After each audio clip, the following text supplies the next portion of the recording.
Un retard de numéro 59.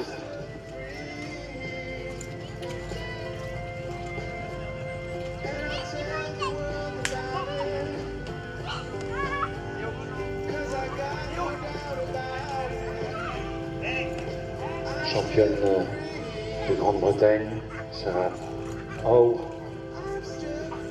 Compétition qui a eu lieu à Ashfield cette année. Elle a toujours été membre de l'équipe britannique, imaginez-vous. 5e participation au championnat du monde, donc pour Sarah Howe.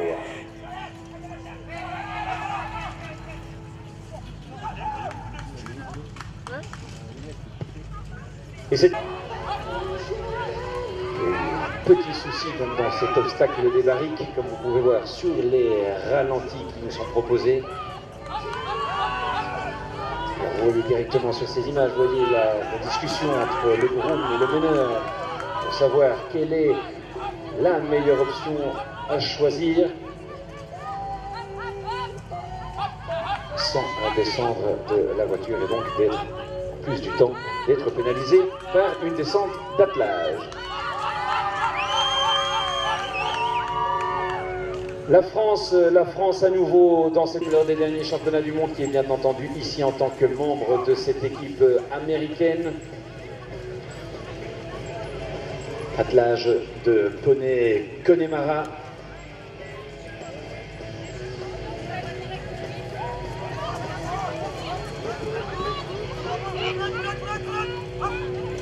Alison Stroud, qui dans cet obstacle numéro 1 a obtenu le score de 44,49 secondes. 3e meilleur temps pour Alison Stroud, United States of America.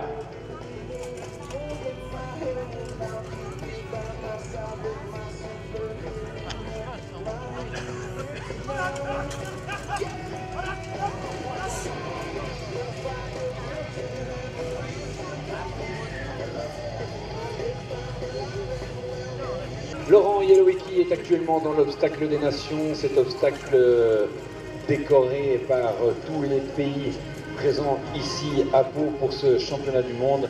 C'est d'ailleurs une initiative tout à fait particulière, originale et nouvelle à mettre à l'actif des organisateurs. Les organisateurs que sont les Attelages Pyrénéens et Centaure Productions.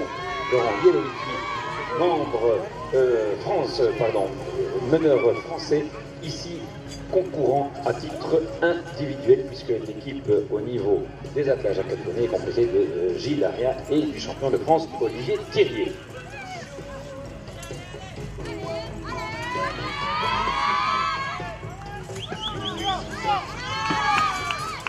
Laurent Yelowicki, le numéro 58, obtenu un message de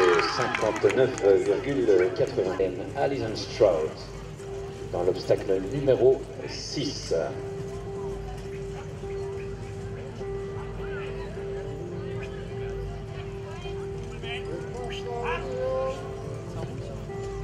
Il est dans l'obstacle des nations, il fait partie bien entendu de l'équipe allemande. Vous le voyez, Stefan Brockle, le numéro 61, 4e des derniers championnats du monde d'attelage poney à l'Hippica. Stefan Brockle, actuellement 7e au classement provisoire et dans l'obstacle numéro 5, l'obstacle des nations.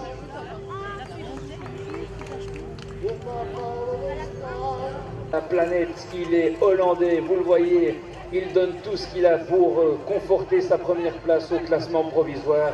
Bram Chardon à l'obstacle numéro 1. Je vous rappelle le temps à battre, 38,84. Time to beat 38,84.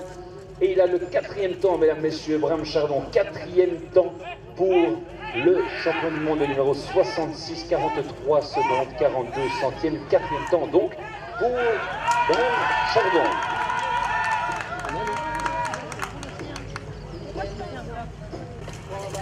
L'obstacle numéro 5, obstacle dans lequel pour le moment se trouve Tobias Bucker. Tobias Bucker dans l'obstacle des nations.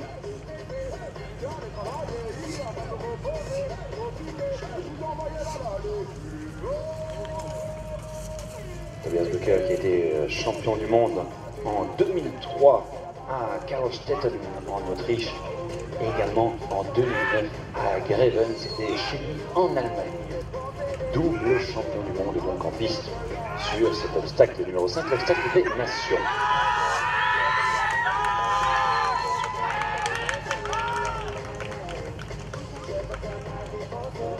Passer de l'obstacle 1, 3, et bien tout le monde est à l'obstacle numéro 4. L'obstacle numéro 4, on attend d'ici un très court instant le champion du monde, alors que eh bien, Jan de Boer, le compatriote hollandais, le compatriote de Bram Chardon, se trouve actuellement dans cet obstacle des nations, l'obstacle numéro 5, et vous voyez comme ça tourne court avec ses poneys welsh. Jan de Boer vient d'avoir le 6e temps dans l'obstacle numéro 3.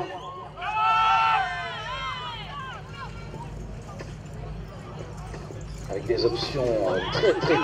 Vous voyez, une balle qui tombe pour Jan de Boer, une pénalité donc de 2,10 secondes pour Jan de Boer. Il privilégie des options très courtes mais donc très difficiles, et donc vous voyez Jan de Boer qui vient de renverser une balle. Gentil. Et voilà l'arrivée du champion du monde en titre, le vainqueur du marathon des derniers championnats du monde. Vous le voyez dans cet obstacle décoré par les différentes équipes. Il s'agit bien entendu pour les Pays-Bas de Bram Chardon dans l'obstacle numéro 5.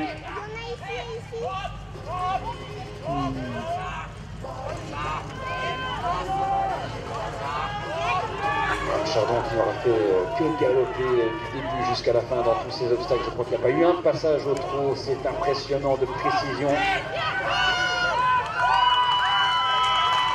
Waouh, quel passage dans cet obstacle!